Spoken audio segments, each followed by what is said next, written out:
my channel. We are back, baby. Yes, we are. The Boys episode 6 of season 4 was the best episode of this season so far, in my humble opinion, and it has a very fitting title. It's called Dirty Business. It's a very busy day for me. It's 4th of July here in America, Independence Day. So I'm trying to get to my notes. If I'm all over the place, please forgive me, but let me get to it. So Kessler, the one that has been talking to Butcher this whole time, I talked about it in my last video. I heard a rumor, so I was trying not to spoil anything because I didn't know if it was true or not, that he was a hallucination of Butcher's mind. Remember I said it was almost like a Beautiful Mind, Russell Crowe, Ed Harris type of thing? So this episode, it was confirmed that Butcher was just talking to this imaginary guy, just like he was talking to Becca. Butcher is going cuckoo. He still has Samir, the scientist. He's still there being tortured and kidnapped because Butcher wants him to make the virus that kills all the soups again. And I don't understand why Samir didn't tell Butcher from the get-go that if he makes this virus again, it's going to kill all the soups in the world. Why did he let Butcher keep him there for days being tortured when he could have said from the start, like, hey, you know, this is not a good idea? So if he does recreate the virus will become airborne and kill all the soups in the world. It will basically turn into a global pandemic / genocide. So at the end of this episode, Butcher starts to rethink things. The basic plot of this episode is that the 7, Newman, actually the 7 minus 2, because Deep and Black Noir were not invited. They stayed back at Vought Tower. But they go to this party, this cocktail party at Tech Knight's house. Tech Knight is basically a play on The Dark Knight. And at this party, it's full of billionaire, right-wing politicians. And look, I usually love the political commentary on The Boys, but lately they're stealing so much from real-life politics that they don't even need writers for the show anymore. It basically became a copy and paste thing from real life into the show. For example, when Newman was at the party talking to a right-wing politician and he's telling her that, well, if a woman is raped, her body actually rejects pregnancy, that a woman cannot get pregnant if she's raped. And we've seen this in real life. I can't remember who it was who said that. What I did like was Newman's face, the actress. Oh my gosh, her face when he was saying that to her, it was exactly the same face that I had when I heard a man saying that a woman cannot get pregnant if she's raped. And then she blew her own head, which I wish I had the power to do when a man was saying that type of BS. So the boys are on another mission. They want to infiltrate the party and plant bugs to hear the conversations between, you know, Homelander, Newman, and all the billionaires and politicians. And Huey goes undercover as Web Weaver. Little did he know that Web Weaver is basically auditioning for this role of being Tech Knight's psychic / sex slave. So Tech Knight takes Huey into this red room sex dungeon that as soon as I saw it on screen, I was like, what in the 50 shades? And everything after that, after we get to the sex dungeon, was pure bliss. I loved it. I loved every bit of it.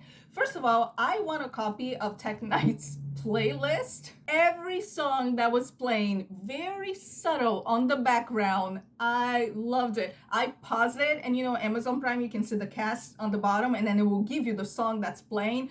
I made a list. Every song that was playing was like an extra cherry on the cake. Oh, and speaking of cake we had. I would never look at chocolate cake with the same eyes again. And if I do see a chocolate cake, I think a farting noise will pop in my mind. I know it's all fun and giggles, but I do admit that the last scene of Huey, when he starts crying, he breaks down and he tells Starlight that Ashley like masturbated in front of him. And then he starts crying and says, like, I miss my dad. I really miss him. I felt so bad for him because poor guy, he just got sexually assaulted right after spreading his dad's ashes. I really love the actor that played Tech Knight. I did not know who he was. I had to look him up and see what else he was in. But he did a really good job, especially delivering the most racist lines. You know, his whole fortune and the mansion that he lives, he said it was inherited from, you know, his great grandparents that owned slaves.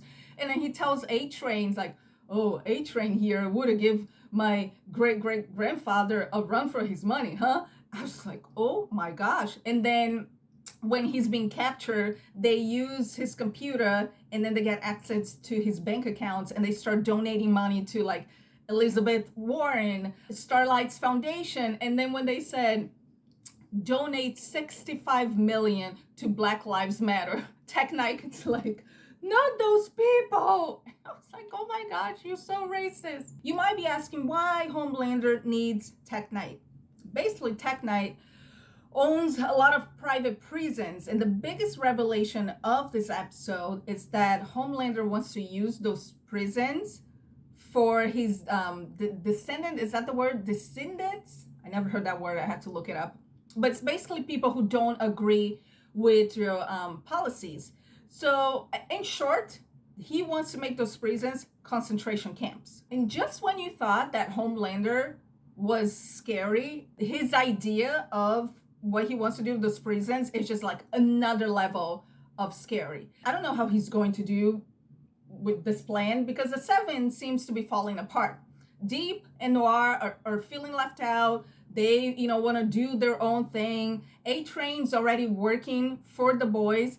He is now fully redeemable, I think, after he saved Mother's Milk life. You know, he had a panic attack, which he thought was a heart attack, and then A-Train picked him up and took him to the hospital. So it's not looking good for Homelander and Sage. And speaking of Sage, Susan Hayward, funniest moments of this episode, dumb Sage. I want to see more of her. MM shot her in the head because she was trying to get to Kimiko, who was trying to save Huey.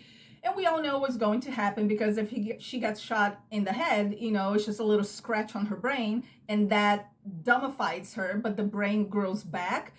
Her interaction with Homelander, like dumb Sage and Homelander, it was hilarious. Tech Knight, A-Train, Firecracker, they're all MIA, and where the fuck have you been? I once ate a whole bag of candy corn. What? In my mouth. I ate them. Sage, what the fuck? What happened to you? Brain damage. But now I can really go for a Crunchwrap Supreme and a Sibian.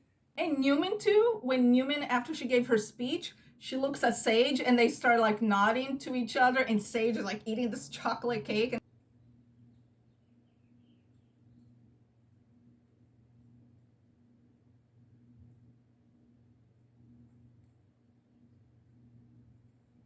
Honorable mentions. Reed Miller, he's the actor that plays Ladio. I think that's how you pronounce. He's the sidekick of Tech Knight that it's in the dungeon and he's in prison. He's wearing like this red latex suit and he has the ball in his mouth. He's like being gagged.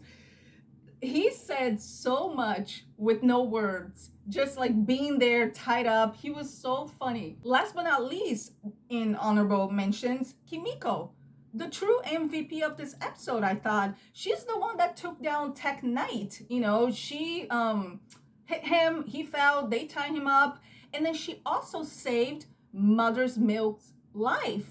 The way she was trying to communicate with A-Train by book titles, because she couldn't speak, so she kept showing like book titles, was so funny. And it was heartbreaking too that she's trying to see Frenchie in prison and he's not accepting any visitors. And at the end, she writes down the card for the officer and she says, I have nowhere to go. Let me know in the comments down below your thoughts, because I know a lot of people would think that the whole Tech Knight sex dungeon thing was just for shock value, but I had a lot of laughs. during those scenes. Oh, the safe word is Zendaya. It's like, come on. But I do admit the whole political commentary is feeling a bit forced. If you like this video, make sure you hit the thumbs up, subscribe to the channel, and also hit the little bell notification button so you don't miss any future videos. And I'll see you next time.